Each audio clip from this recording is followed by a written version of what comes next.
Viewers আসসালামু আলাইকুম। গুপ্তবিদ্যার সন্ধান ইউটিউব চ্যানেলে সবাইকে সুস্বাগতম। তো এটাতে কাফেরিও করতে পারবেন, সব কিছুই করতে পারবেন, এমন একটা বিদ্যা বাচ্চা বন্ধ করে রাখা। তো এটা হলো কাজ করি। এখন আমি শহরে আছি, দেখাতে পারবো না। গ্রামে গেলে ওই কবরস্থানে ঢুকলেই ওই গাছটা পাওয়া যায়, অর্ধেক লাল অর্ধেক কালো। ওটাকে বলা হয় কাজ করি, ছোট। তো অনেক সময় দেখা যায় যে কানস মাছ ফুটে দিলে ওই লাল অংশটুকু ওই জায়গায় দোয়ার সাথে ওটা আটকে থাকে। তো আমি বাড়িতে গেলে এই সকল গাছগাছরা আপনাদেরকে দেখাবো।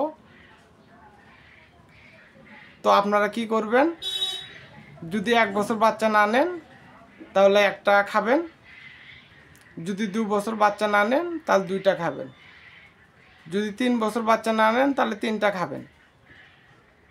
3 বছরের ভিতরে আপনার কোনো বাচ্চা কাচ্চা হবে না। আর যদি 5টা খান, আজীবনে আপনার কোনো বাচ্চা কাচ্চা হবে না।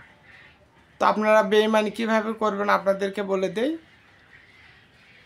কাউকে যদি 5-6টা খাওয়াই দিতে পারেন, সে বন্ধা হয়ে যাবে।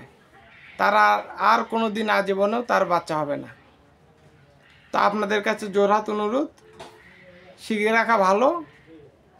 তো ভালোর কাজ করলে দুনিয়ার বুকে ভালোই হয়, খারাপ কাজ করলে আপনারা নিজেরাই বুঝতে পারবেন। তো সবাই ভালো থাকবেন, সুস্থ থাকবেন। আসসালামু আলাইকুম।